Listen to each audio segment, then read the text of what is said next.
Fair use. Federal law allows citizens to reproduce, distribute, or exhibit portions of copyrighted motion pictures, videotapes, or video discs under certain circumstances without authorization of the copyright holder. This is called fair use and is allowed for purposes of criticism, news reporting, teaching, and parody, which doesn't infringe of copyright under 17 U.S.C. 107.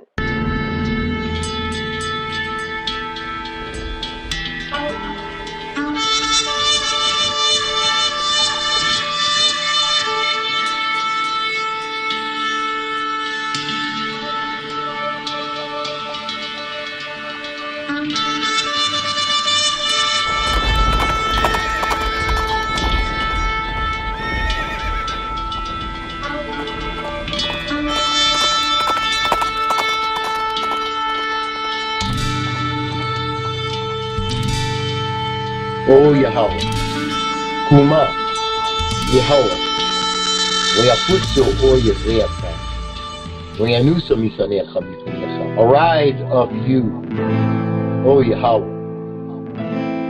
Let your enemies be scattered, and let those that hate thee flee from before thee. Give him thanks by saying Hallelujah. In Isaiah 21:11, Yahuwah says of Zion that he wants to give them beauty for ashes, and even more, that they might be called trees of righteousness, the planting of Yahweh, that he might be glorified. And he says, behold the fig tree and all the trees. So Israel, Zion, and all the Gentiles grafted in. When they now shoot forth, ye seeing them, know of your own selves that summer is near.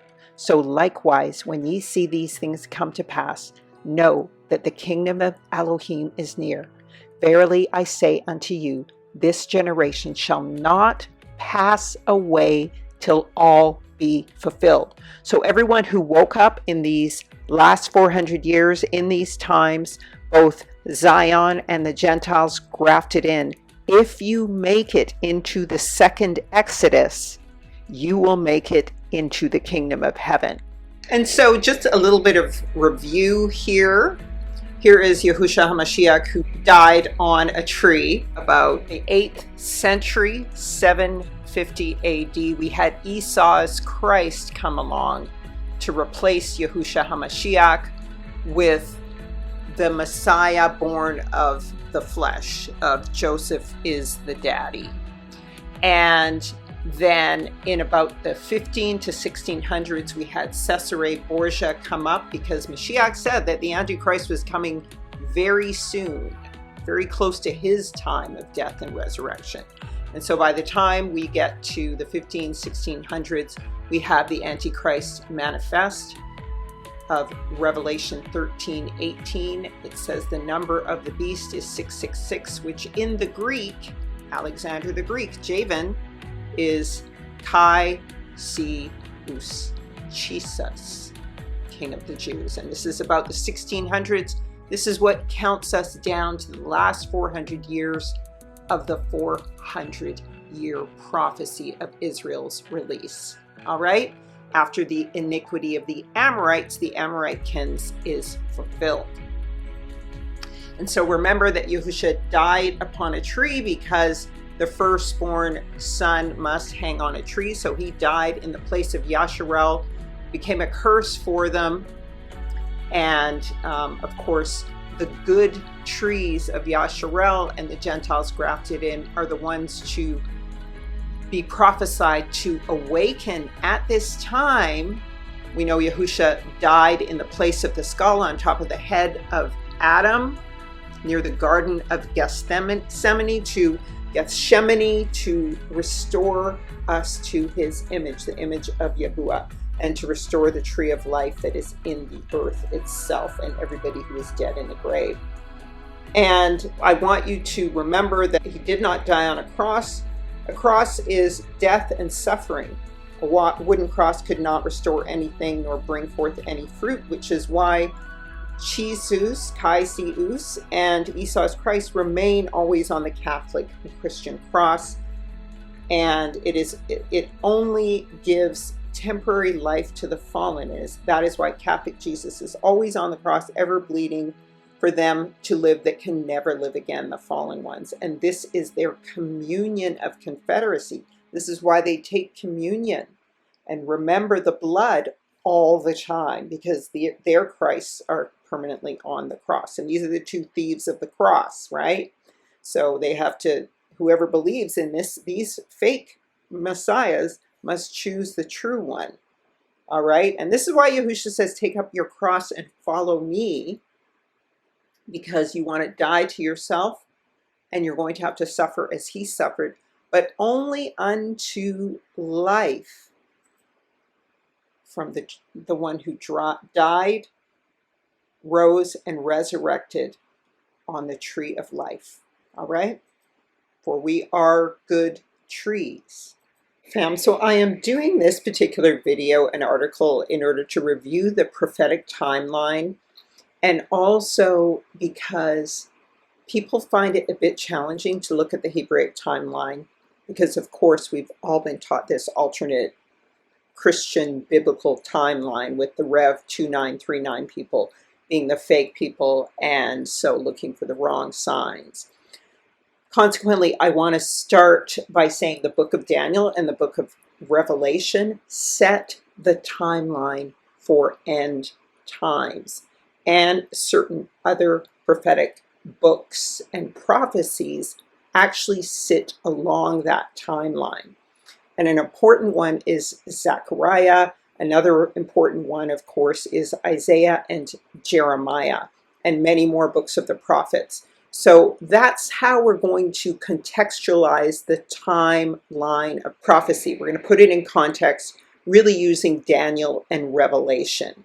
And we see what I'm going to call a 70-year week, repeating both for Joseph in Egypt as well as for Israel's 70-year captivity to Babylon, which sets the tone for the final week of the end of the world, which is also a 70-year week, not a 7-year week, as the Gentiles teach. Daniel and Revelation. Both of these books state that one cannot add to or take away from the words of these books.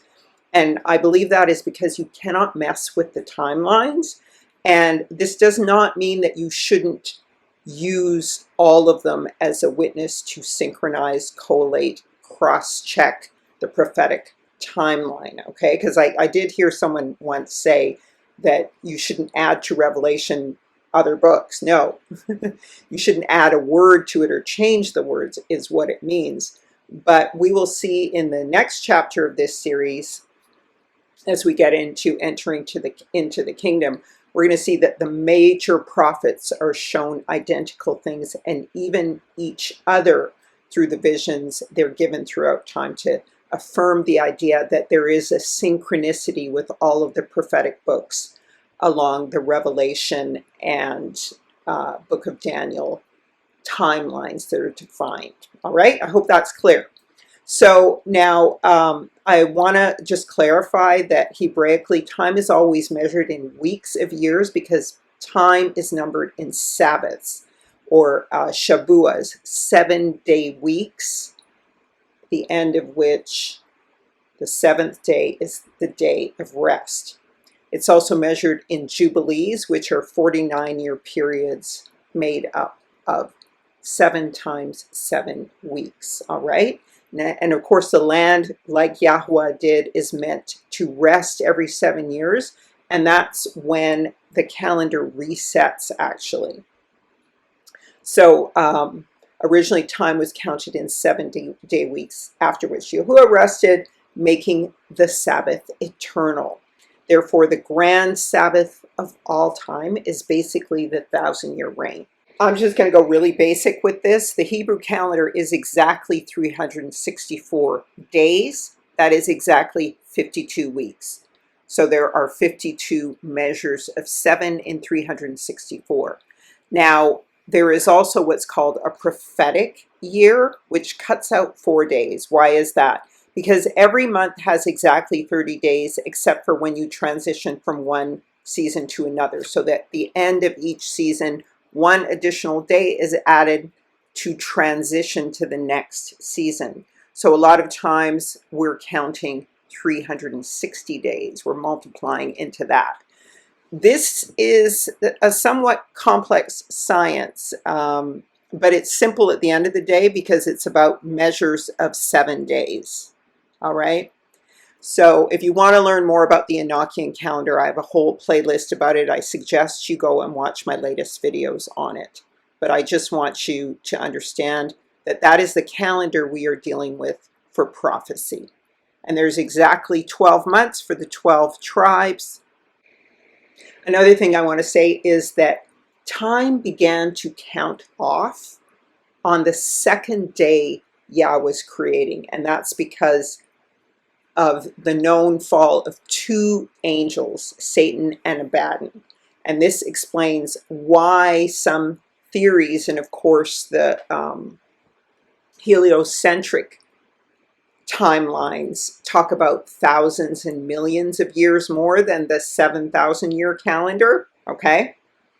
And that is because Satan and Abaddon fell earlier than Adam and Eve. But Yahuwah measures time in 7 days, Shabuas, according to his first week of creation and rest. Okay, that's how he defined a week. But he starts actually counting end times and the time until the kingdom comes after the fall of Adam and Eve, because they're the ones for whom the earth was created. It wasn't created for Abaddon and Satan and the fallen angels. So he doesn't start the prophetic timeline with them. He starts the prophetic timeline with Adam and Eve, because they were in the garden for a season before falling. And so time starts counting in the first day of their fall, according to the Book of Jubilees. They fell on the first day, that is, in the first 1,000 years of the 7,000 year week of years. All right. So 1 Peter 3:8 says a day is as 1,000 years, and 1,000 years is as a day. So Adam was around 900 years old when he fell. That means he fell in the first day of the week. If each day of the week, 1,000 years. And that's why the 1,000 year reign is the Sabbath year rest. It's the 7th day of this week of time in which man falls and then is redeemed. Okay? And so those are the parameters of time that we measure prophecy in, not inside of Satan and Abaddon and the other fallen angels' fall. I hope that makes sense. To further prove this, the 200 angels that came down on Mount Hermon came down in that first day also. All right, in I think it's Genesis 6. And so Enoch, the book of Enoch says the fallen will be imprisoned for 70 generations. All right. Enoch's 70 generations is mentioned in Chronicles 10:12 through 13. And that's 70 generations would be, a generation is about 100 years. We'll get into that in the next video. But when you put 70 times 100 years, 70 times one generation, you get 7,000 years. So the fallen were judged in the first day of the week also with Adam and Eve. And once again, a day is as 1,000 years, and 1,000 years as a day. So the Sabbath, the 7th day, is when Yahusha will return to rule in that 1,000-year reign of rest. All right. And then afterwards, the fallen are thrown in the lake of fire in the 8,000th year. All right. Beginning of the 8,000 years. So that's 7,000 years, 70 generations of 100 years. All right. So that's how we know that the prophetic timeline for human beings is along a 7,000 year continuum, a week of 1,000 year days. We're also going to see that time is often measured in a week of 100-year days as well, or a week of 10-year days. So these are always multiples of 7, all right? Multiples of 7, multiples of weeks. When Daniel prophesies about the release of Israel from the Babylonian captivity of 70 years, according to the prophecy of Jeremiah, what we learn is that the Messiah is going to return in a jubilee in 7 times the same period they were captive for.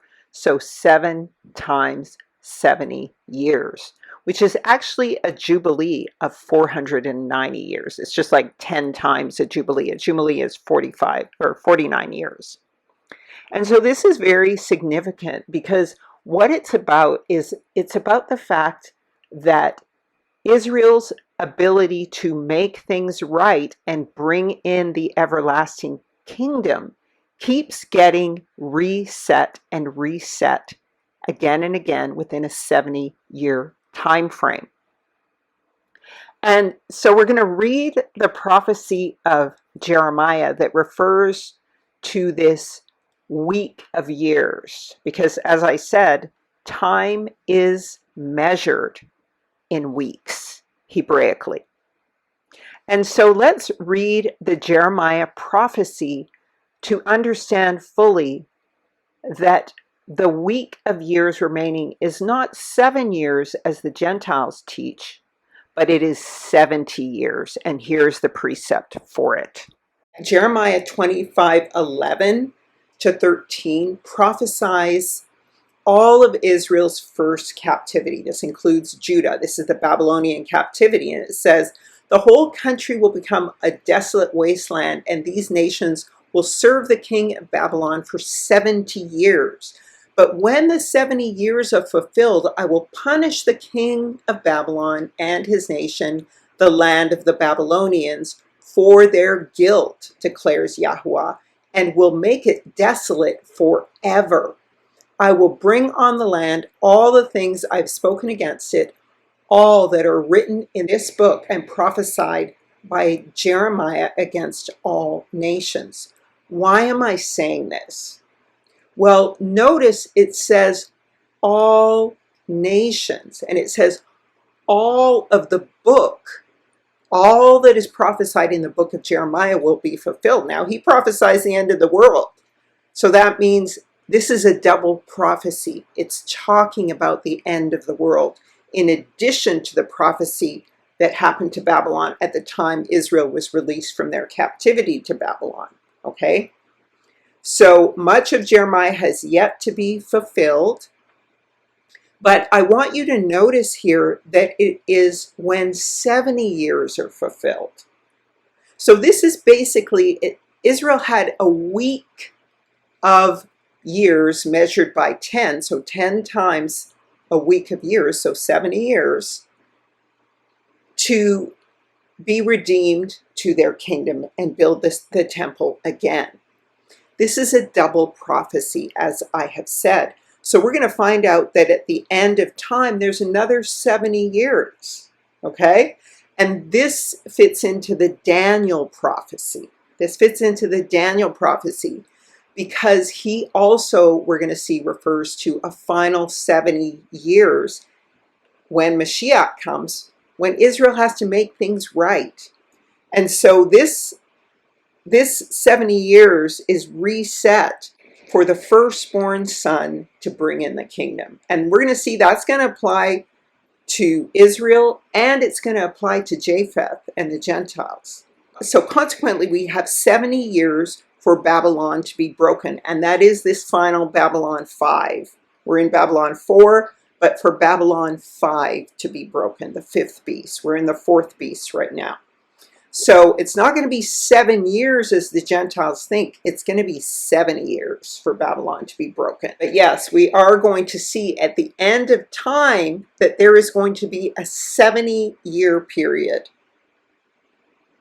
till the end of time. From the time Israel is released until the end of time. And within that, there is a 3.5 year or half of a week period that Israel has to bring in everlasting righteousness and enter in and build up the kingdom. But I will get to that. To review, the false Christ of Revelation 13:18 happened around 1500, all right, and was fully deployed in 1619 through the Inquisition and the 400 years of slavery, because his name is Greek and it's Chai-Zi-Us. And they keep telling us this Bible was written in Greek when it was written in Hebrew. We haven't seen the real one. But praise Yah for King James. King James provided the King James Bible for us so that we could go and look at the actual Hebrew, not what's written in the King James of today, which is wrong. Esau's Christ was Prester John. He was the abomination set up. And Jesus of Revelation 13:18 was the full-blown Antichrist. So the first timeline I want to look at is this timeline of the time of Jacob's trouble, because we are still in it, and we have to state that it started in 70 AD. So let's look at the chart to learn how the three worlds, the world of Israel was set up, then the world of the Gentiles ruling was set up, and then the final third and eternal world is set up on this timeline of Jacob's trouble and how he's delivered out of it. We are in the time of Jacob's trouble. Jeremiah 30:3. For lo, the days come, saith Yahuwah, when I will bring again the captivity of my people Israel and Judah, saith Yahuwah. For I will restore them unto the land that I gave their fathers, and they shall possess it. Again, these are the words Yahuwah spake concerning Israel and concerning Judah. For thus saith Yahuwah, we have heard a terrible voice of fear and not of peace. Demand now, and behold, if man travail with child. Therefore do I behold every man with his hands on his loins, as a woman in travail, and all their faces are turned to paleness? Alas, for that day is great, none hath been like it. It is even the time of Jacob's trouble, yet he shall be delivered from it. For in that day, saith Yahuwah Sabaoth, I will break his yoke from off thy neck, and break thy bonds, and strangers shall no more serve themselves of him, but they shall serve Yahuwah Elohim. That is, Israel shall serve Yahuwah Elohim, and David their king, whom I will raise up to them. And so the time of Jacob's trouble, to define it, began really at 70 AD. Okay? 70 AD. If you really, really, really want to define it, it began at the Assyrian captivity and the Babylonian captivity. But the worst of it really began at 70 AD. And that was the end of the world. Esau is the end of the world. So this was the first world. This is the first world, the world of Israel, and it is ended. Because Israel is a world unto itself. All right? The second world began at the same time, during the time of the beast, of the prince that would come and desolate the temple, Titus. All right, so that's the second world. The second world was set up, okay?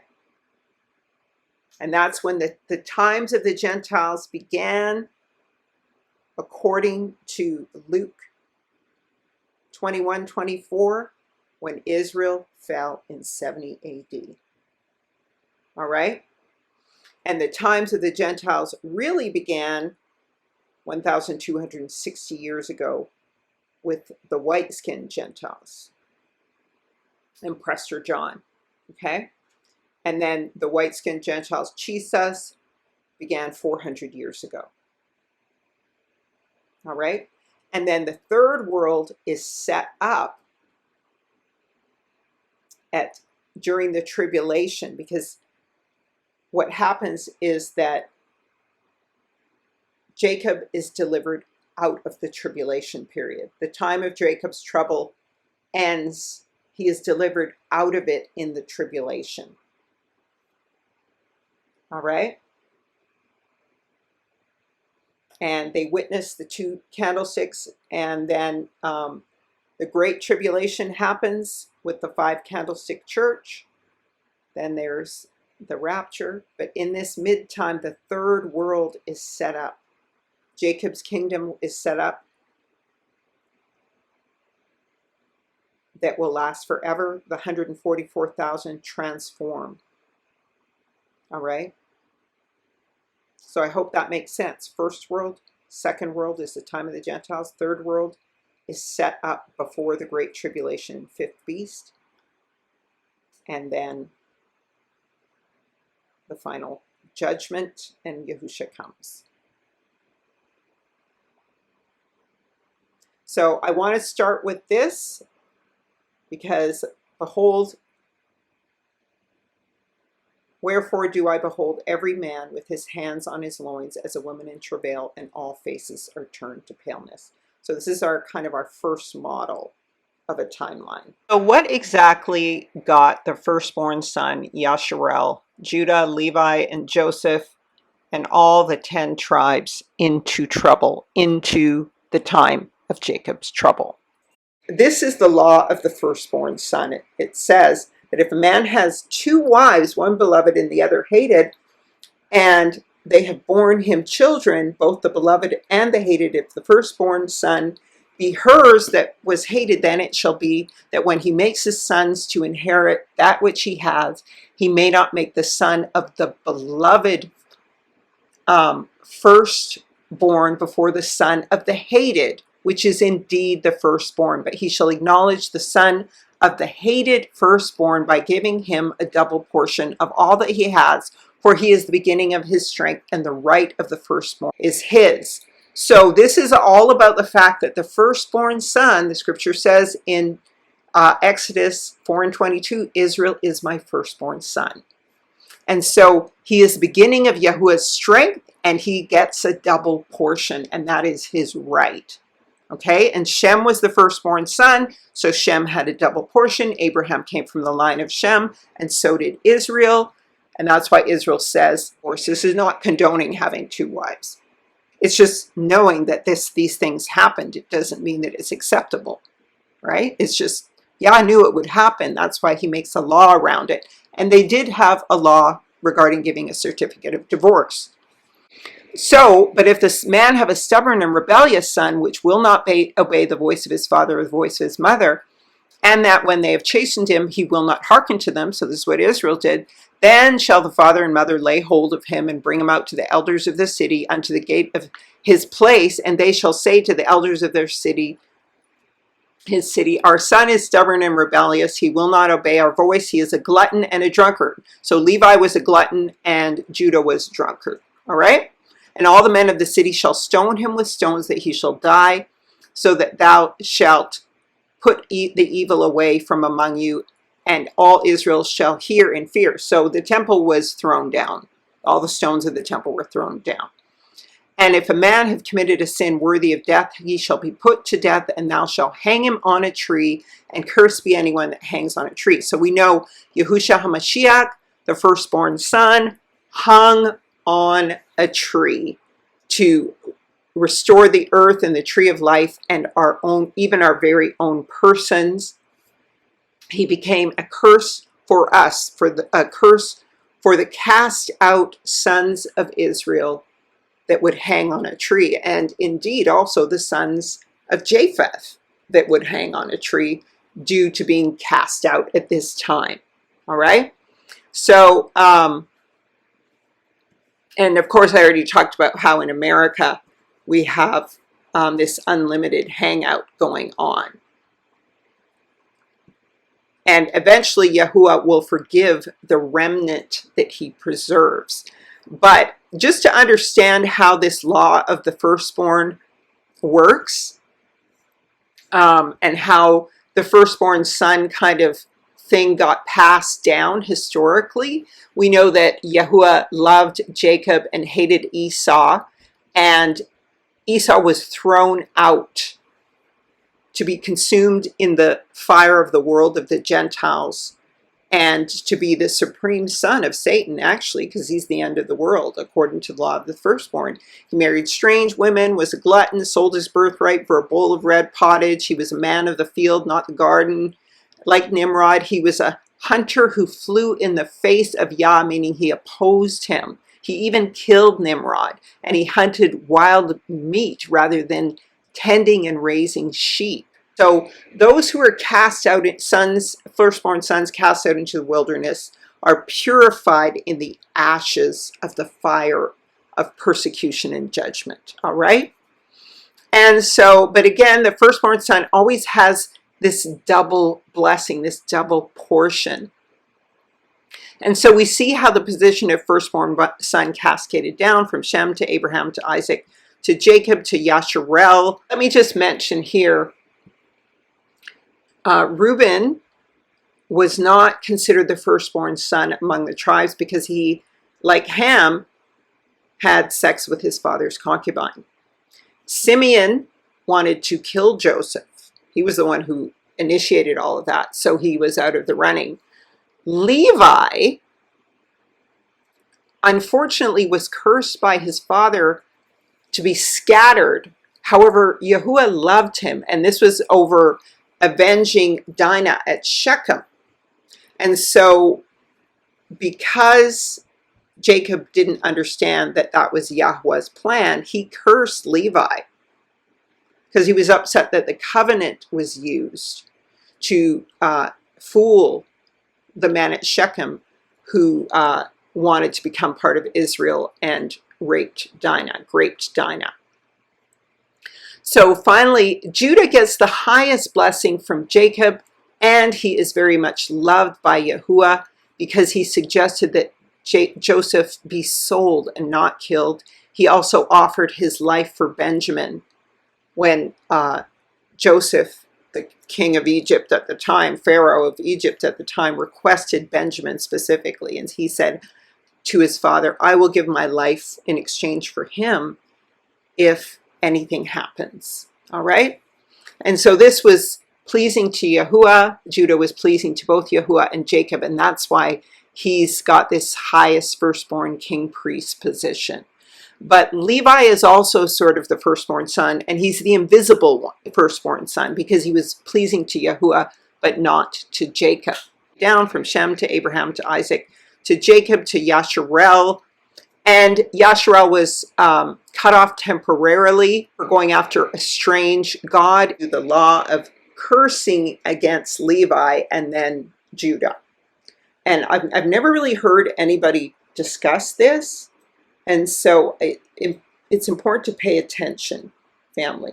So in Malachi 2, there is a law of cursing that Yah sends out against Levi in the very last book of the scripture before Yahushua HaMashiach comes. Yasharel was refused by Yahuwah, just as Solomon refused the Shunammite and went with strange women. Yahuwah goes with the Gentiles, all right?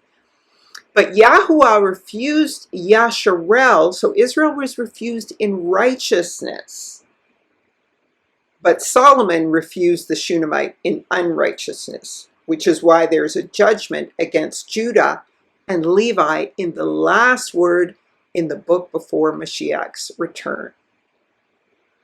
It is a word to the king and the priests from Yahuwah in Malachi 2. Now Levi had been a faithful priest, but now he was unfaithful. So Yahuwah made a literal commandment of cursing against the priests of Levi for not keeping Yahuwah's way and being partial in the law. All right? And so now this is the law of cursing. This is what the New Testament is talking about. This is part of the curse of the law, just to make it clearer to you guys. And now, O priests, this commandment is to you, if you will not hearken, if you will not lay it to heart, to give glory to my name, saith Yahuwah Almighty. Then I will send forth the curse upon you, and I will bring a curse upon your blessing. Yea, I will curse it, and I will scatter your blessing, and it shall not exist among ye, because you lay not this to heart. Behold, I turn my back upon you, and I will scatter dung upon your faces, the dung of your feasts, that's because they were gluttons, and I will carry you away at the same time. And ye shall know that I have sent this commandment to you, that my covenant might be with the sons of Levi, saith Yahuwah Almighty. And I have made you despised and cast out among all the people, because ye have not kept my ways, but have been partial in the law. So this is what Yahuwah is angry with Levi for. Levi has been partial in the law. He didn't fully do his job, all right? And he even went with strange women. This is part of the curse of the law that Mashiach and Paul and all the true Levites know about and had to come out from under in Yahushua HaMashiach. This is when they talk about the curse of the law. This is the law of cursing, all right? Yah says, this is a commandment to you. I'll send forth a curse upon you and bring a curse upon my blessing if you are partial in the law and don't obey it. There is no pastor on earth that seems to be aware of or ever spoken about this curse of the law. But this is what Paul talks about. This is the curse against the priests. And all of Israel will become priests of Levi. So it's really a curse against all of Israel for being impartial in the law. Now, as for King Yehuda in Jeremiah 30:3, in the scripture it talks about, why are all the men holding their loins and trembling in fear? Why are their faces pale, like with Michael Jackson? Because they mixed with the nations. Back to Malachi 2:11-17. It says, Judah hath dealt treacherously, and an abomination is committed in Israel and in Jerusalem. For Judah hath profaned the holiness of Yahuwah, which he loved, and hath married the daughter of a strange god. Yahuwah will cut off the man that doeth this, the master and the scholar. So this is applying to Levi, because Levi's a scholar, out of the tabernacles of Jacob, and him that offer an offering to Yahuwah of hosts. So this is Judah and Levi. Levi does the offerings, right? This is why Solomon's kingdom was cut off, and even Jeroboam's kingdom. Judah's many strange wives, and Levi the scholar for going with strange women. And this was also witnessed at the building of the second temple and in the 12 patriarchs. And this is why we have the Lemba tribe. The Lemba tribe have been cut off from the time of Babylon because they went with strange women, all right? So the tribes closest to the time of Mashiach are the Ashanti tribe, which is the other only known Levitical tribe right now. So Malachi 2:14 goes on to say, yet ye say, wherefore? So why would you say this? Why would you cut us off? And Yahuwah says, because Yahweh has been a witness between thee and the wife of thy youth, against thou whom thou hast dealt treacherously. Yet she is thy companion and the wife of thy covenant. And did he not make one? Yet had he the residue of spirit. And wherefore one? That he might seek a godly seed. So this is talking about the daughters of Jerusalem. This isn't just talking about don't divorce the wife of your youth. It's talking about the fact that the daughters of Jerusalem were cut off. Therefore, take heed to your spirit. Let none deal treacherously against the wife of his youth. Why? Because the godly seed comes from both the women of Israel and the men of Israel. The women of the seed of Israel and the men of the seed of Israel. For Yahuwah, the Elohim of Israel, saith that he hateth putting away, for one covereth violence with his garment, saith Yahuwah of hosts. Therefore take heed to your spirit that ye deal not treacherously. This is basically with the daughters of Jerusalem.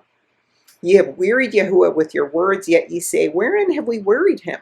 When you say, every one that doeth evil is good in the sight of Yahuwah, and he delights in them. So this is the whoredom, adultery, or polygamy. Or where is the Elohim of judgment? So he's saying, you have wearied me when you say polygamy and going with strange women is just fine, when kings and priests aren't supposed to multiply wives. And so we saw that with Hannah and her husband having multiple wives, the mother of Samuel. Okay? Yah does not approve. It's against the law. And today we have many Israelites, Hebrew Israelites, who say, oh no, it's pleasing to Yah to have multiple wives, and you are what your father is if you go with a strange woman. But no, this is what Yah says. So let's continue. And this is why a boy was given for a harlot. And this is why we have eunuchs and even transgender men of Israel travailing with children, putting in false wombs and travailing. And this is even the law against Levi, because there are Levitical people even agreeing that polygamy is okay and this is okay. So this is why Yahuwah judged Israel, all right? And Judah, really Judah and Levi are the firstborn son. Even David, in the affliction of his illness, that this sin of multiplying women, even after losing his kingdom and getting it back from Absalom because of multiplying wives, he laments to Yahuwah, saying, you have put lover and friend far from me. He still seems to fail to understand this law, that friends are not a sin, but lovers are. And then the sin is full grown in Solomon. So that's why the kingdom was cut off, and the temple is burned, and all of the people of Israel. And Yasharal was cut off temporarily for going after a strange god. It then passed down to the Ethiopians, all right? That's why the Ethiopians, the queen of the south, was able to judge Israel, because they were faithful. Ham was passed over because he slept with Noah's wife, all right? To create Canaan. And so eventually, because Israel fell, Japheth the younger becomes the elder Gentile, all right? He becomes Japheth the great, all right? Cyprian, I believe he's Greek or Roman, the Gentile church father, said, speaking of Yah's Romans 9 prophecy about Esau and Jacob, and Israel serving Japheth. Two peoples were foretold, the elder and the younger. The elder people are the Jews, and the younger one consists of us. So even Cyprian acknowledged that Japheth was the younger, all right? And so when we look at Japheth, he becomes the firstborn of Israel. Gomer is not chosen because he was the Philistines, and the Ashkenazis, they mixed with Canaan to become Gomorrah and the Philistines. All right? So they were very corrupt. Magog is also part of Gog and Magog, the giants, so mixing with Canaan. So they were cut off from being firstborn. Madai, however, was really the firstborn of Japheth, because they married in with the Shemitic women, became the Medo-Persians, and the priests of Japheth. And Eliezer of Damascus, the servant of Abraham, was actually a son of Madai. All right? So he was really kind of a priest serving Abraham. Now, Javan, this was also passed down to Javan. It's almost like Madai became the priest and Javan became the king. So these are the Gentiles of the ships of Tarshish. This was Alexander the Great, who freed Israel. But remember, the Medo-Persians first freed Israel from Babylonians. And so this is how Japheth became great. Japheth became the firstborn son, the elder. And of course, ultimately, Canaan and Con steal the kingdom, the sovereignty on earth from Japheth. And that's who we have ruling us now. We have the Gog and Magog, the Gomerites, the Philistines, and the Canaanites, and Esau, Edom ruling us at this particular time. And so I wanted you to understand that order because it's very significant. Because the double blessing and the double prophecies fall on the Gentiles as much as they do on Israel. Just a little bit of review here. Here is Yahushua HaMashiach, who, what I'm about to do here is to use Daniel 12 as well as Revelation and various other books of Daniel. Daniel 2, Daniel 9, Daniel 12. They all give us the end times timeline. And that's why we say that Judah is a lawgiver, because Daniel was a Yehudi. And this is how we're going to break down these end times. So I'm going to go into several timelines so that you can get a sense of the true Hebraic timeline and not keep relying on the Gentile church timeline. So as I mentioned before, the most important timeline is the final week of years, the 70 years, which is not 7 years, but 10 times 7 years, based on the precept of Jeremiah 25 and the precept of Daniel 9 for the last 70 years in which Mashiach comes. He establishes the covenant with many without judgment, and in the last 3.5 days or 35 years of that 70-year week, Israel is cut off. And so that 70-year week keeps repeating throughout time, and making up that last 3.5 days or 35 years of finally bringing in the kingdom repeats as an opportunity for both Yasharel as the firstborn sons, and it seems possibly the Gentiles as well.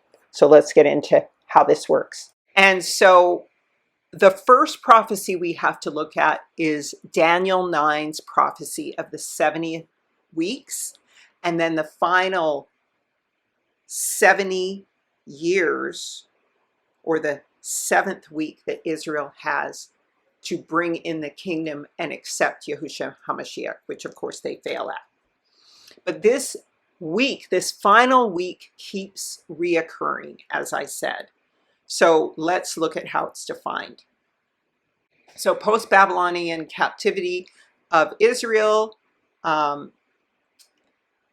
second temple's destruction, and the captivity and end of Israel. So once again, I said to you in Jeremiah 25, at the end of the world, all that is written in the books is prophesied by Jeremiah to happen to Babylon and against all nations, all right? And this timeline was set up in Jeremiah 25.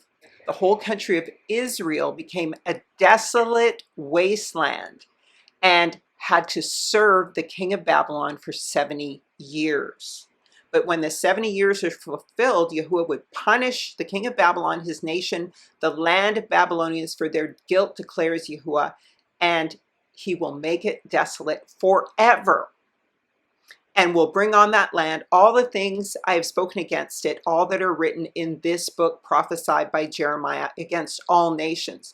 So we know there's going to be a last 70 years, because this is what I said about the firstborn son, a double prophecy. This is a double prophecy. So this has to happen again now, and it's going to take 70 years for this judgment to happen. Okay? And it's going to mean Israel has 70 years, or the last portion of the 70 years in which Mashiach came, so the last half of a week, to do the following. According to Daniel 9 and 24, 70 weeks have been determined upon thy people and upon the holy city, for sin to be ended, to seal up the transgressions, to blot out the iniquities, to make atonement for iniquities, to bring in everlasting righteousness, and to seal up the vision and the prophecy, and to anoint the most holy. So this is what Daniel says. And thou shalt know and understand that from the going forth of the command for the answer and the building of Jerusalem until Yahusha the prince, there shall be 7 weeks and 62 weeks. So 7 weeks plus 62 weeks equals 69 weeks. So that's 1 week away from 70 weeks, all right? And then the time shall return, and the street shall be rebuilt, and the wall and the time shall be exhausted. All right, so that means time's up for you to do that. Then you go into judgment, or you go into the kingdom. And so let's break it down. Here's where I put those same 7 things that they have to do.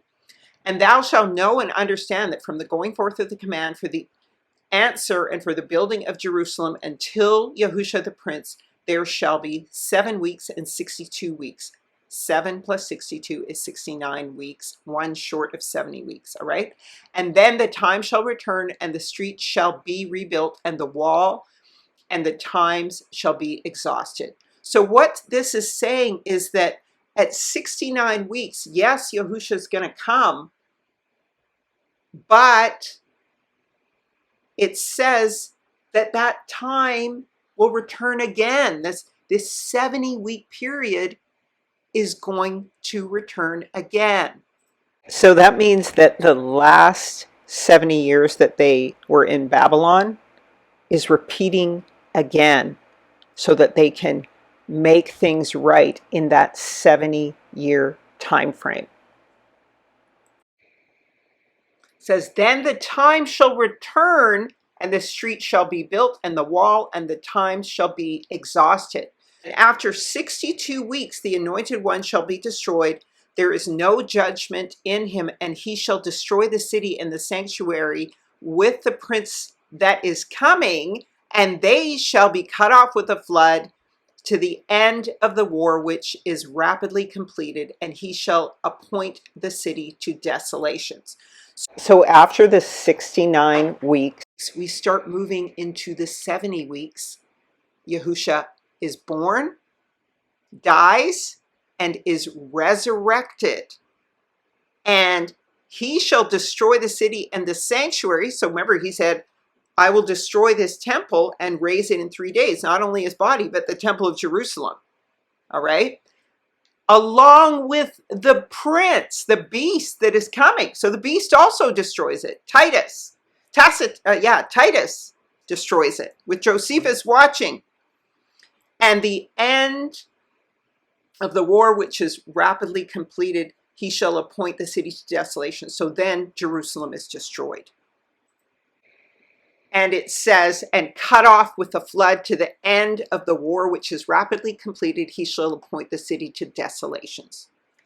After the 62 weeks, in the 70th week, or really it's the 69 weeks, in the 70th week, and 1 week shall he establish the covenant with many, and in the midst of the week my sacrifice and drink offering shall be taken away, and on the temple there shall be abomination of desolations.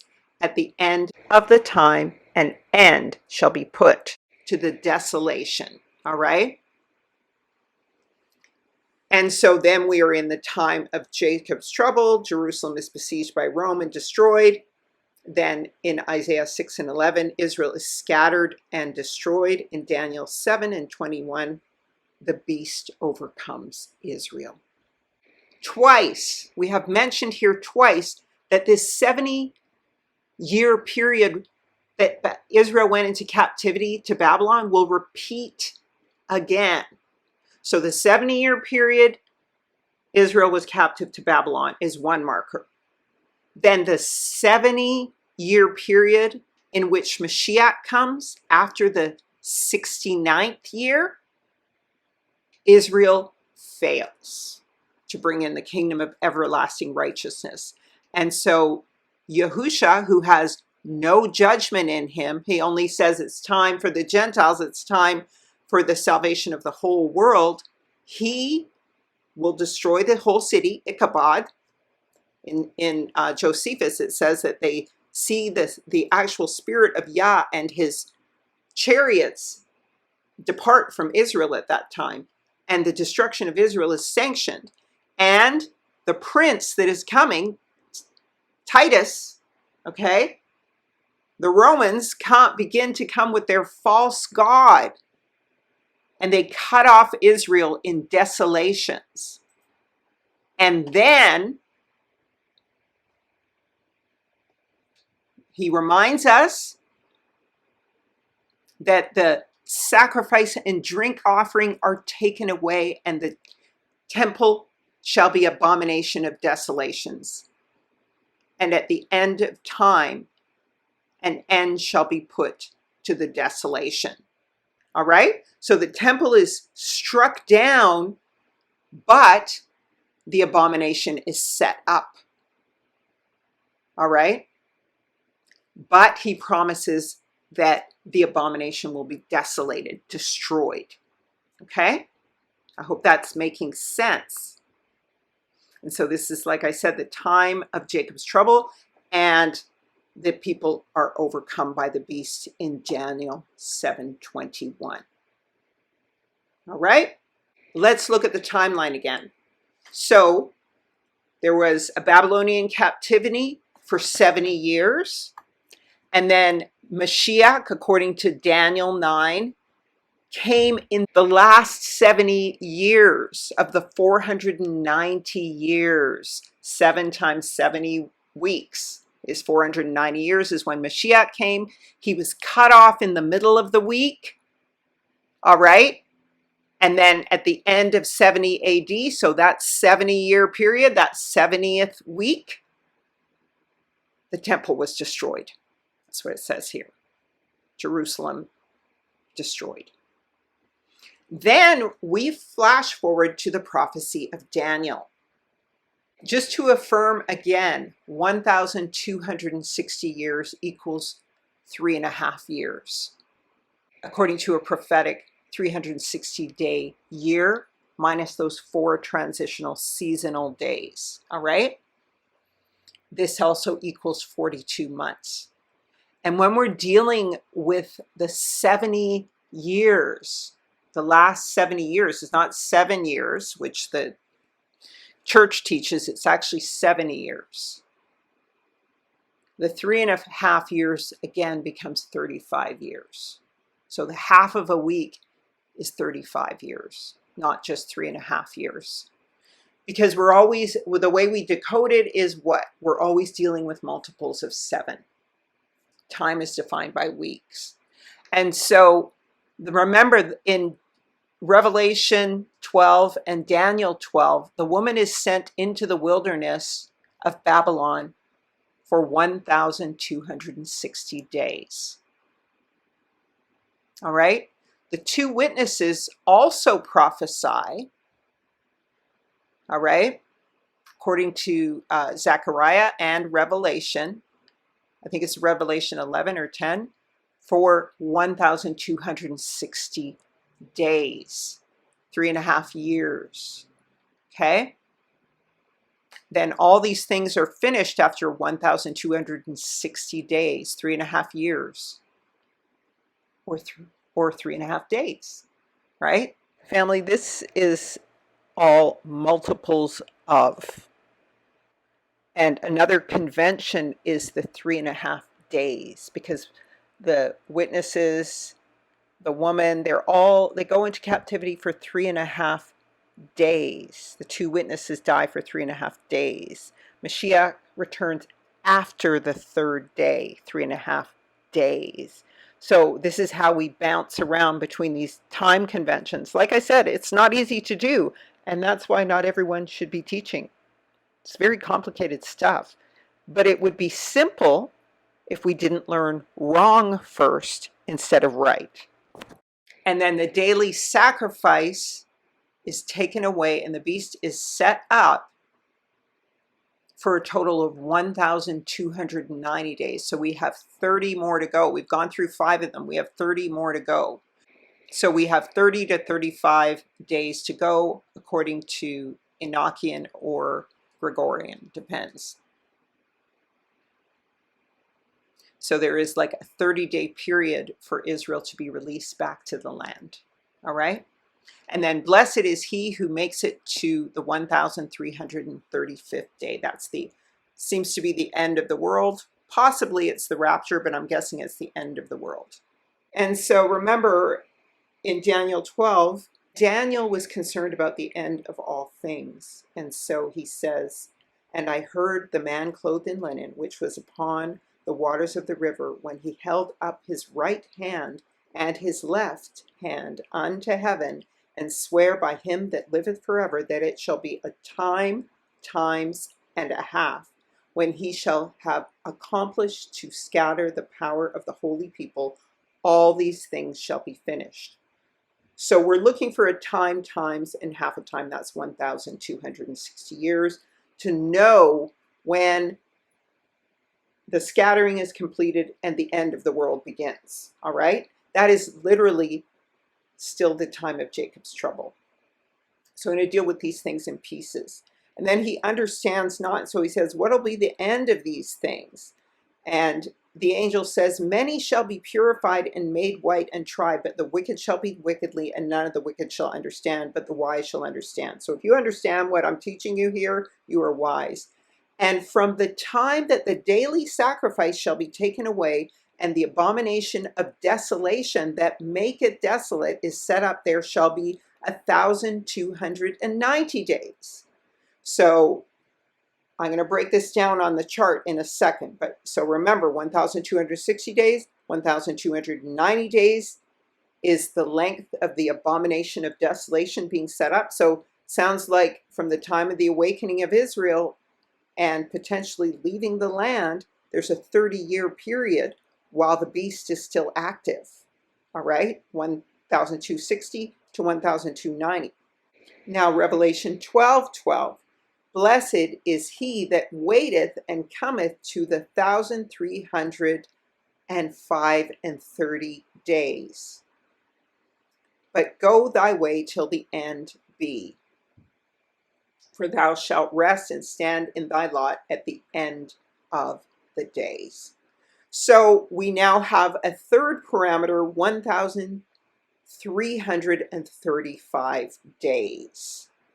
So we're going to go ahead and look at this timeline. All right, so we mentioned this is the timeline that is, it's going to be from the third beast, from when the abomination is set up. And that's why I mentioned Esau's Christ. That's why I mentioned Esau's Christ. Because Esau's Christ was set up 1,260 years ago. So Esau was set up 1,260 years ago. He set up this Esau's Christ. Joseph is the daddy Christ. This is the other Jesus whom we have not preached. But if ye receive another spirit which ye have not received, or another gospel which ye have not accepted, you may well bear with him. And so we have the 10 tribes in North America under Prester John, bearing with that Christ, all right? And that he was the third beast, all right? A lot of people want to say it's England, but no, Britain and America are the fourth beast. And when Yah defined the four beasts, he did it in order. He didn't do it out of order. So the lion with wings was first. Then came the bear with 3 ribs in its mouth. And then came the leopard beast. This is why it's so important to understand Tartaria, mud floods, all that kind of stuff, because Rome is in North America.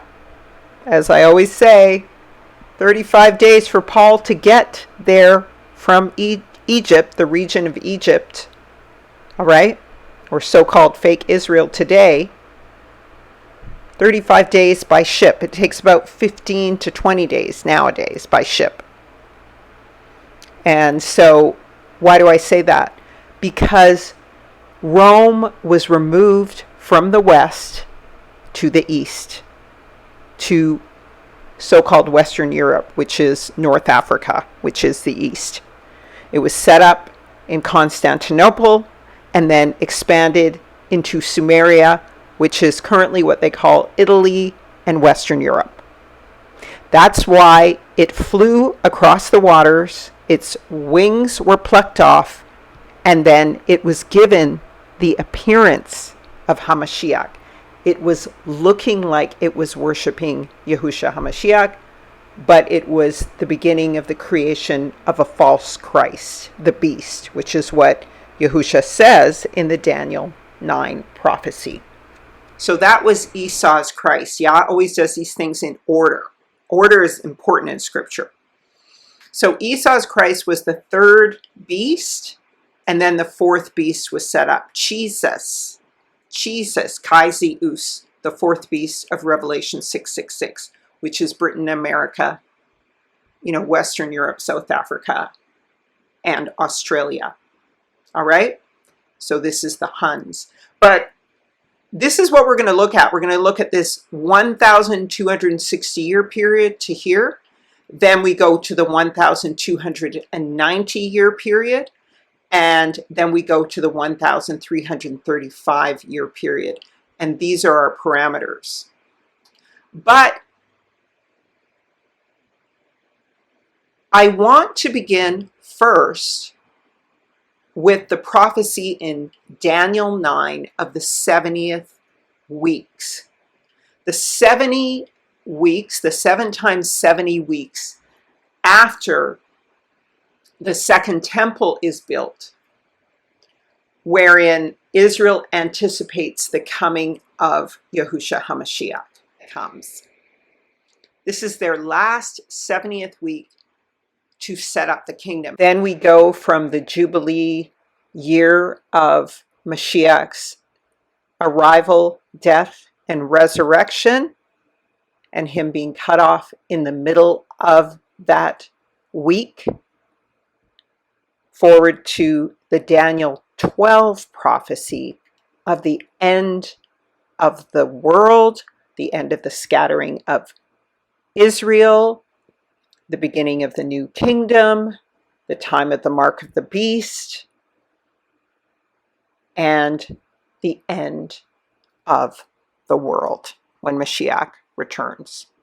So we have to count from 750 AD, the 8th century, all the way to 2019. And that's how we get 1,260 years. 2019, also from 1619, was a 400-year period, according to the prophecy of Genesis 13. I think it's 13, 14, 15, 16, 17, 18, when the iniquity of the Amorites is fulfilled after 400 years. All right?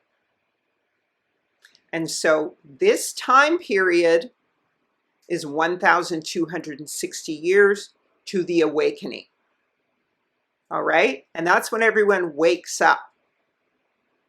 And then Daniel mentioned in the prophecy that from the time that the abomination was set up,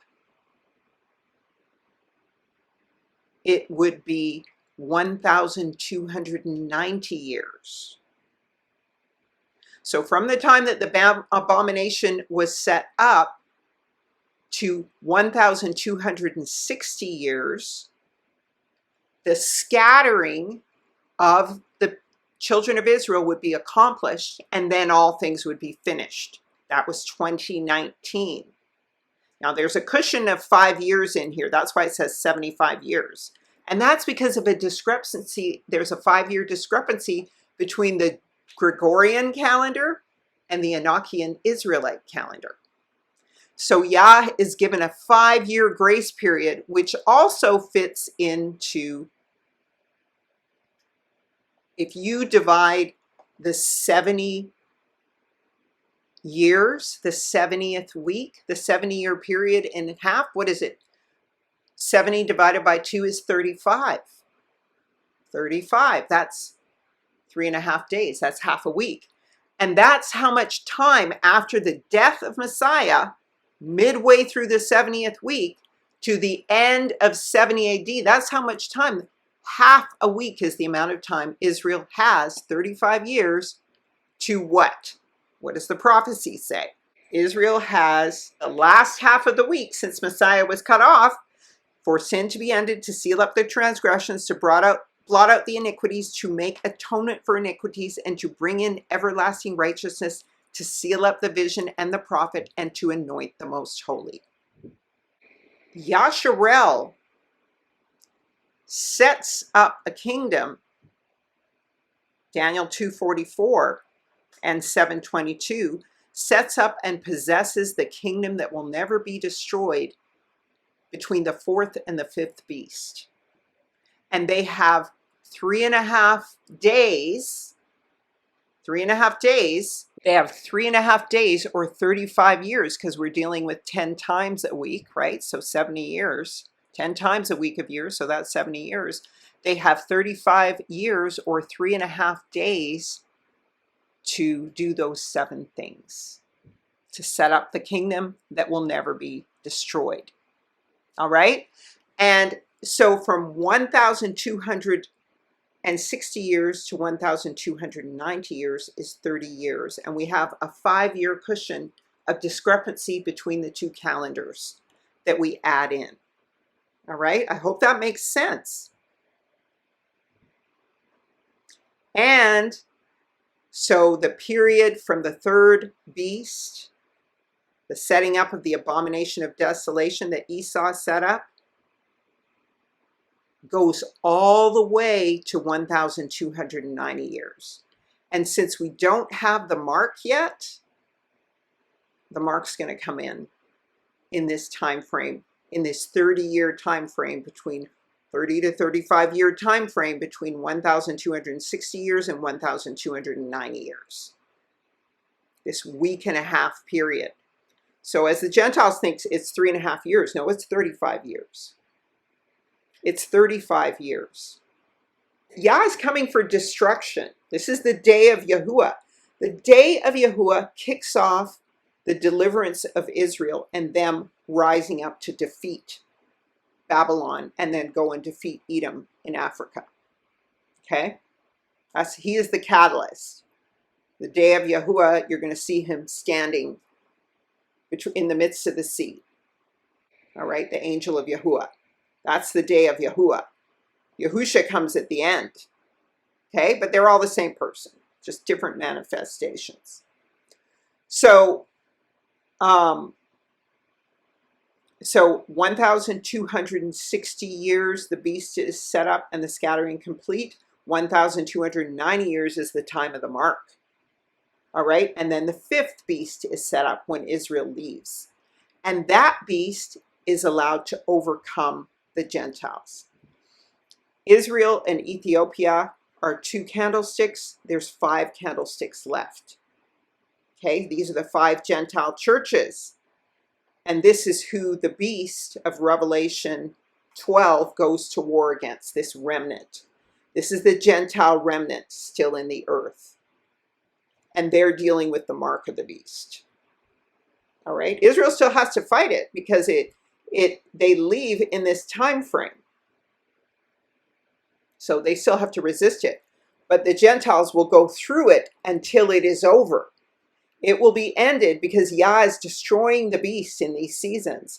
It'll be ended at 1,290 years.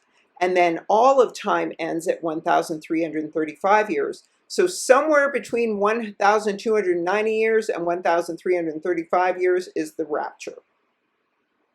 Israel will be safe in the land with the church of Smyrna, the Ethiopians, Beta Israel, and whatever Gentiles were wise enough to leave with them to avoid all this mess here. Whatever Gentiles called by Yah's name. So now here is when the rapture comes, just before this last 40 to 45 years. I'm going to say it's going to be 40 years. In here, I'm guessing in that 5-year period is somewhere is the rapture, and then in the last 40 years is the judgment for those who do not know or accept Mashiach. And every knee will bow and tongue confess that Yahusha is Yahuwah. When he comes, on his horse at the end of 1,335 years for his 1,000-year reign. Okay? Hope that makes sense. So 490 years was the prophecy from the going forth of the commandment to build the temple. In the seventh 70-year period of those 70 years, equaling 490 years, Mashiach came. He was cut off in the middle. He made the covenant, cut off in the middle. 70 AD, Israel was destroyed.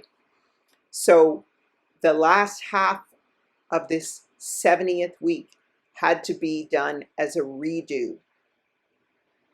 Where do we see that redo? Then the time shall return, and the street shall be built, and the wall, and the times shall be exhausted. So in this last half, the 35 years, the 3.5 days of the 70th week is when Israel shall return, rebuild the streets and the wall, and the times shall be exhausted. That is why the angel stands up with both hands to heaven and says, there shall be time no more. And the seven thunders utter their voice, because the covenant is completed in this space. Then the fifth beast rules and judges all the Gentile nations of the world. All right? Now, what I'm saying about the double prophecy here of the Gentiles called by Yahuwah's name is I think they're going to get, so somewhere in here, the Gentiles are going to get 35 years to bring in everlasting righteousness, to do all the things listed by Daniel in Daniel 9. For sin to be ended, seal up the transgressions, blot out iniquities, make atonement for iniquities, and bring in everlasting righteousness, seal up the vision and the prophet, and anoint the most holy. Or it could be happening from 1,260 years to 1,290 years. As Israel is setting up the kingdom, they're going through their last half of the week, the 3.5 years, 35 years of tribulation under the mark of the beast, and then the last trump happens and the rapture. Not sure. I always reserve the right to change my mind or to correct any of this if it is wrong, as usual. This is my well-researched opinion. I hope that makes sense. So the 400-year period was the true Antichrist, Chai Si Us. This was the Antichrist of the flesh of Esau, Edom, in the third beast. This fourth beast is destroyed by Israel and Yahuwah to be resurrected as the fifth beast once the kingdom is being set up. That will never end, according to Daniel 20:44. So I hope this makes sense to you guys. I'm going to review some other timelines. And so this is the Revelation 13 fifth beast, Babylon 5. And I stood upon the sand of the sea, and I saw a beast rise up out of the sea, having 7 heads and 10 horns, and upon his horns 10 crowns, and upon his heads the name of blasphemy. And the beast which I saw was like unto a leopard. His feet were as the feet of a bear, and his mouth the mouth of a lion. And the dragon gave him his power and his seat and great authority. So the dragon is China. All right? This is the first beast, which is Rome. The second beast is Tartaria. And the third beast is Prester John, Esau, Edom. And finally, the fourth beast was set up. So this is the fourth beast, the 4 kings that result in the fourth beast. And this fourth beast was made up of the 3 sons of Noah and the 4th son, which is the son of the fallen. And the 5th beast is set up with the assistance of China, which is why China got all the gold from the Federal Reserve to set up manufacturing. And the beast which I saw was like a leopard, and his feet like a bear, and his mouth as the mouth of a lion. And the dragon gave him his power and his throne and great authority. The Chinese are the dragon people. They call themselves that. So this, why is the head of a lion? Because this is the final false Messiah. Because remember, the Messiah is a lion.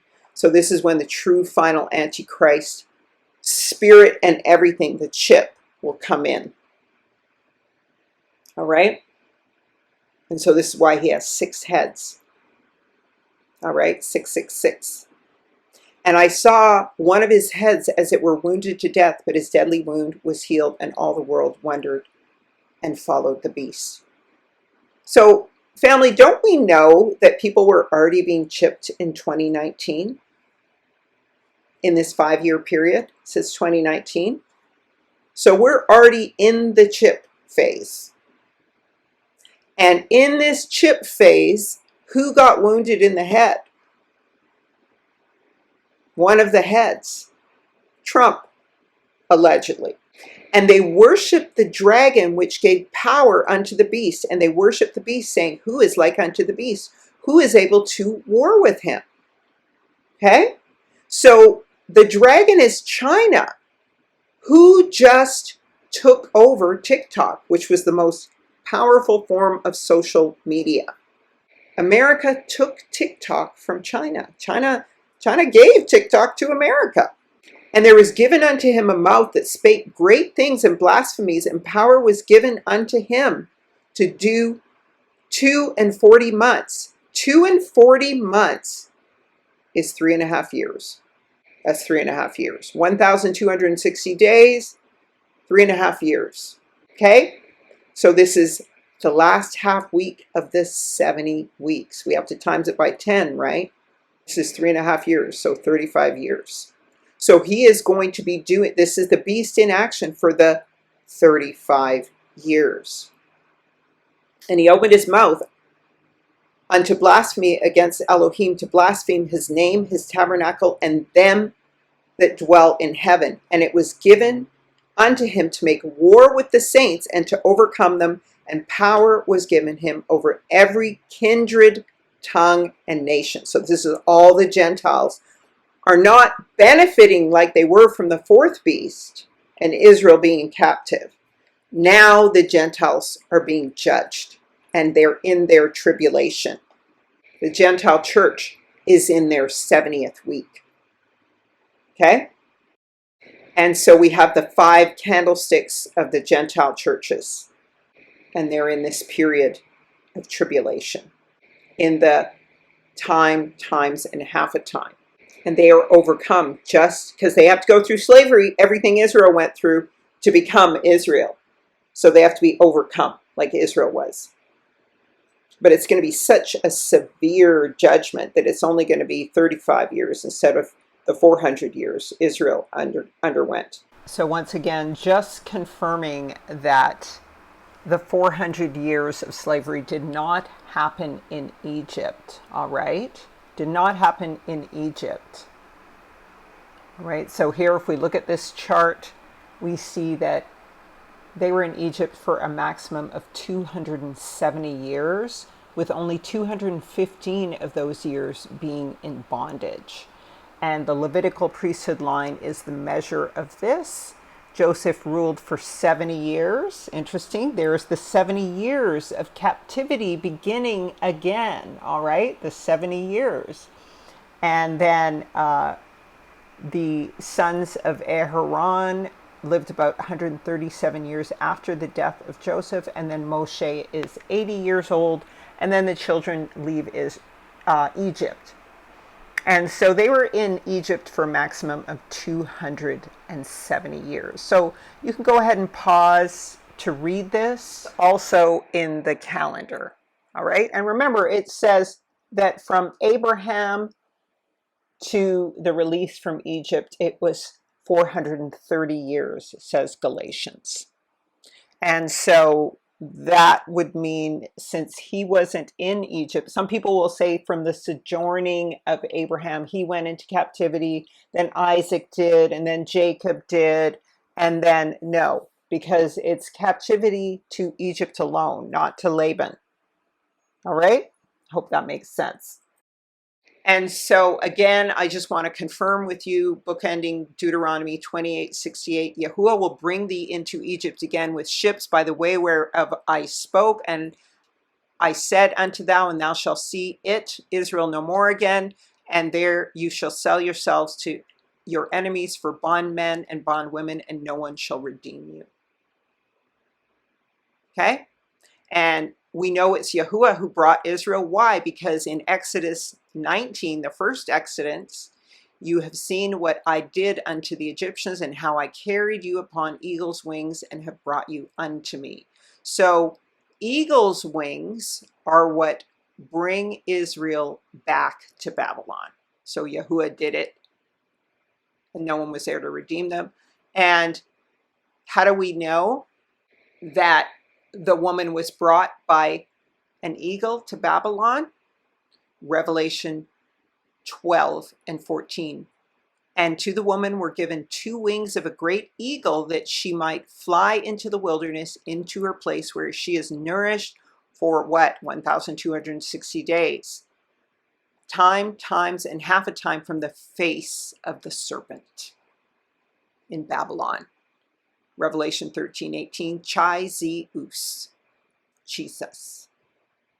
So a great eagle took her there, just like a great eagle brought her back from captivity. A great eagle takes her there. Why? Because Yah said he would bring Israel to Egypt again. And that great eagle is the false Christ, Esau Edom. That's why the leopard has the wings of a bird. Beast, leopard, the third beast.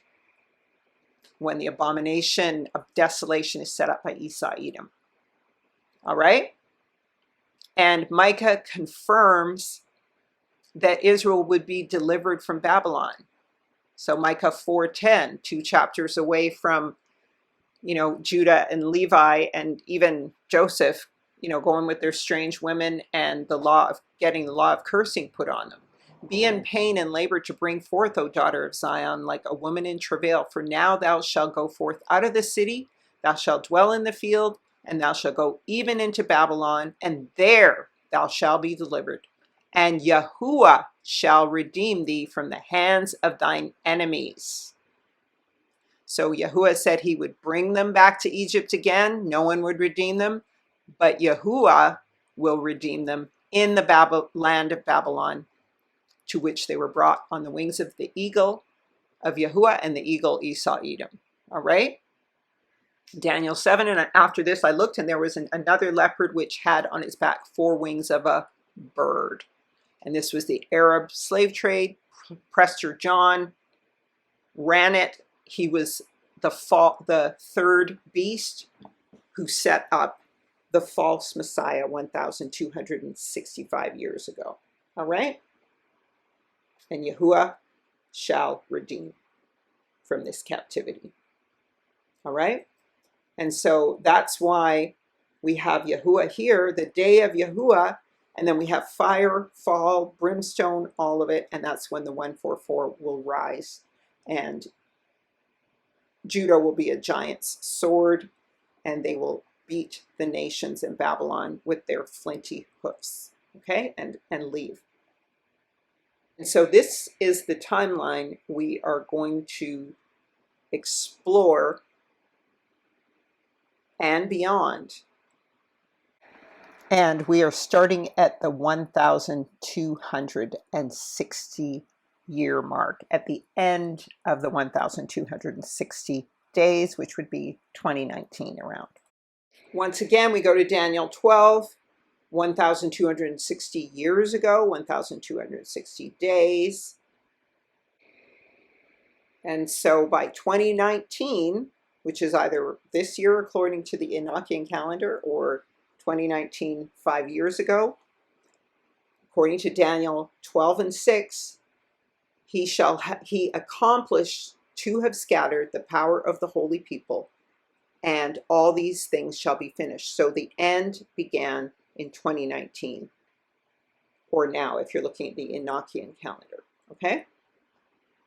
Also 1,260 days ago, to review, the woman was sent into the wilderness of Babylon by the third beast, the abomination of desolation, set up as Prester John. Joseph is the daddy, the false Christ. All right? And it's confirmed in Micah and Deuteronomy that it happened on eagle's wings, and by that Prester John, fourth beast, which has the wings of a bird. So that was the Arab and transatlantic slave trade. All right? And then Daniel 7:21 says, I beheld the same horn made war with the Kodashim and prevailed against them until the Ancient of Days came and judgment was given to the Kodashim of El Elyon. And the time came that the Kodashim possessed the kingdom. So the fourth beast was allowed to overcome Israel in the 400 years of slavery totally. Okay? Began 1,260 years ago, but the total overcoming was by Jesus Christ in 1492, 1619 was the Inquisition, which evolved, really, it was into the 400 years of the transatlantic slave trade. And so what happens in Ezekiel 37:7 is this is the time that he prophesied as he was commanded, and there was a noise and a shaking, and the bones came together, bone to his bone. And he prophesied as he was commanded by Yah, and breath came into them, and they lived, and they stood upon their feet, an exceeding great army. So the true spirit of prophecy, the spirit of Elijah, and the Holy Spirit has come upon Israel again in this time. And this is the 144,000, the ancestors of the 144, standing up at this time. And we have been preaching the true Besorah since this time of awakening.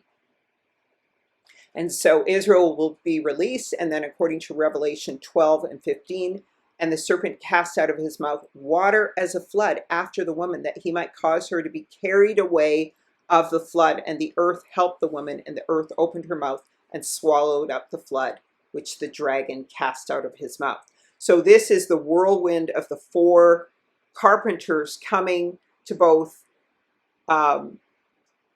fight against Babylon, to release Israel, but also to try to use Israel for their purpose. But Israel will become a giant sword and slay everyone by the power of Yah, when his fire and brimstone rains down upon the enemies of Israel. And that's the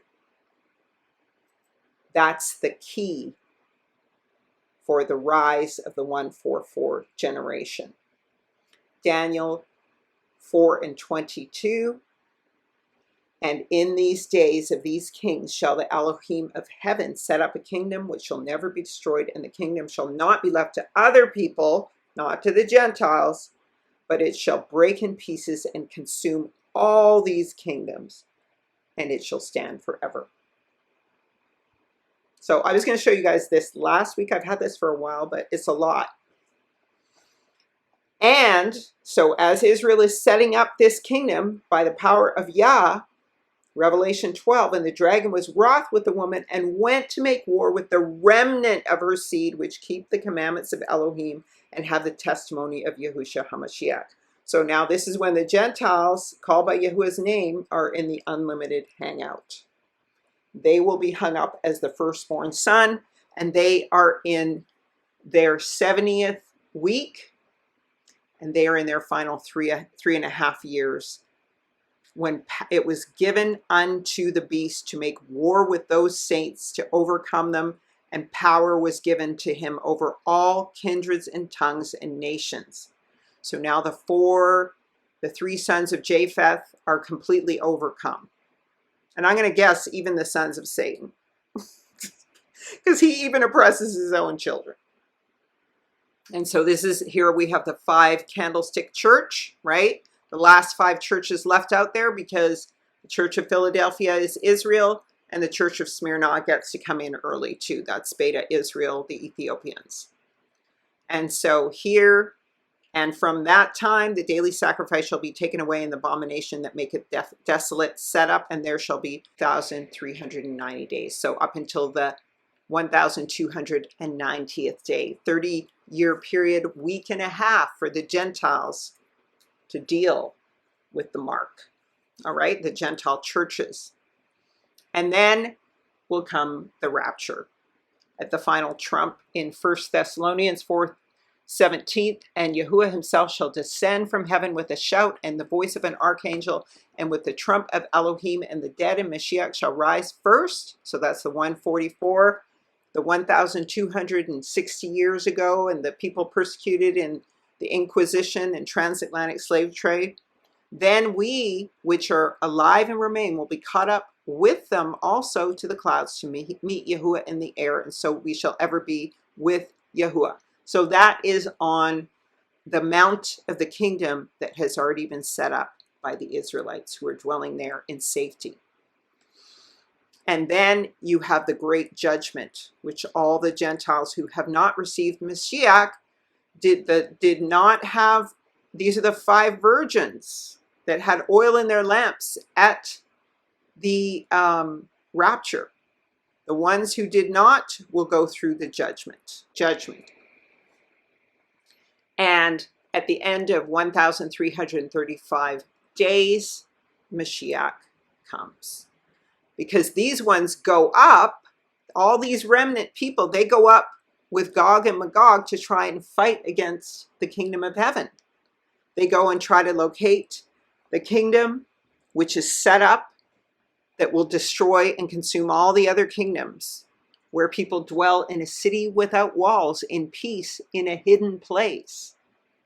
And this is the Gentiles who have been raptured. This is Israel, who is also transformed, and the Gentiles called by Yah's name who came with them and served there, okay?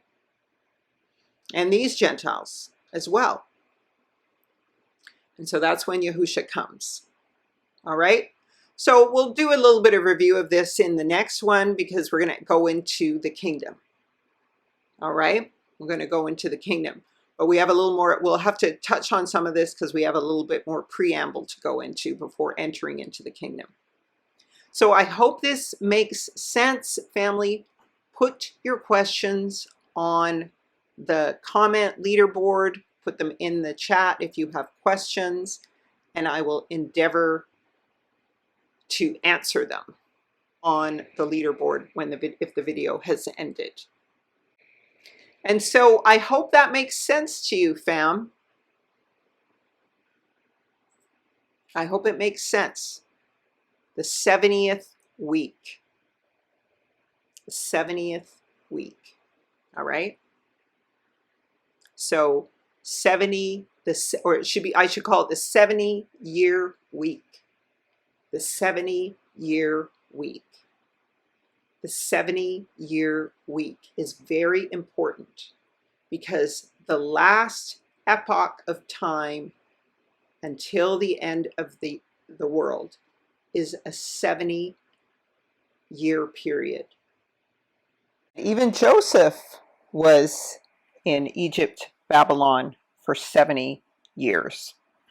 And the kingdom of Judah and Israel was captive to Nebuchadnezzar's Babylon for 70 years. So this is a quadruple prophecy that needs to be finished. The week of persecution unto righteousness.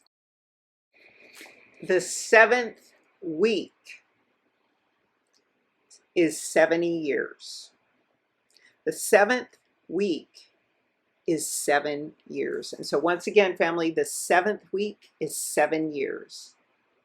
And Yahusha came in the 7th week, and he was cut off in the middle of the week. And so Israel had half of a week, or 35 years, to bring in everlasting righteousness, to submit to Yahuwah and Yahusha. And by the same token, so do the Gentiles. And so 7 times 70 weeks is 490 years. It is a jubilee.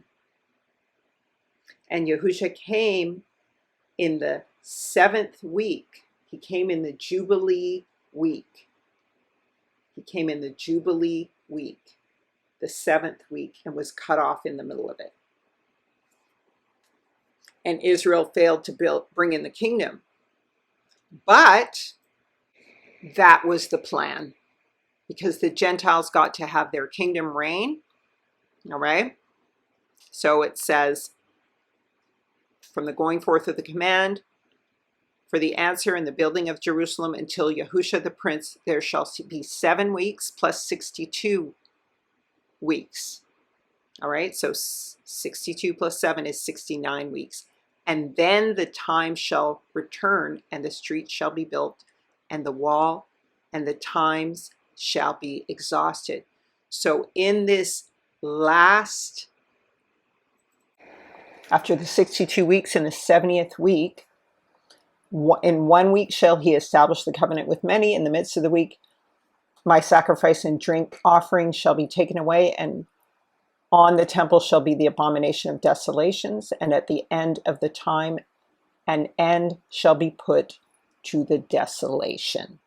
So at the very end of time, this desolation is ended by Yahuwah in his tribulation and judgment. To review, the false Christ of Revelation 13:18 happened around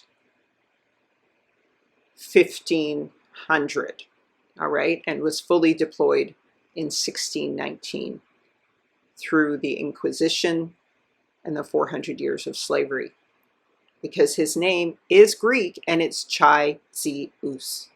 And they keep telling us this Bible was written in Greek when it was written in Hebrew. We haven't seen the real one. But praise Yah for King James. King James provided the King James Bible for us so that we could go and look at the actual Hebrew, not what's written in the King James of today, which is wrong. Esau's Christ was Prester John. He was the abomination set up. And Jesus of Revelation 13:18 was the full-blown Antichrist. And in the fifth beast, it is in the fifth beast that the mark is currently being set up. Trump and the Chinese and everything are currently setting up the mark right now. It's already happened. People were already taking it. We saw in 2019 that people were already taking the mark. Okay, they show videos of people taking this mark technology. So fam, don't get caught in the unlimited hangout that I've spoken about in the previous 2 episodes. Remember, Yahusha died on a tree, not on a cross. And here is the hope, because prophecy is always for hope and edification. We're talking about how to enter the kingdom, and this is why I have said to everybody, I have warned Yasharel and the Gentiles that you must escape when Israel escapes. Otherwise, you'll go through the great tribulation and you'll be, we're already introducing the mark. But here is the hope. In Isaiah 21:11, Yahuwah appoints unto Zion that they might be called trees of righteousness, the planting of Yahweh, that he might be glorified. And he says, behold the fig tree and all the trees. So Israel, Zion, and all the Gentiles grafted in. When they now shoot forth, ye seeing them, know of your own selves that summer is near. So likewise, when ye see these things come to pass, know that the kingdom of Elohim is near. Verily I say unto you, this generation shall not pass away till all be fulfilled. So everyone who woke up in these last 400 years, in these times, both Zion and the Gentiles grafted in, if you make it into the second Exodus, you will make it into the kingdom of heaven. And so family, that is your hope.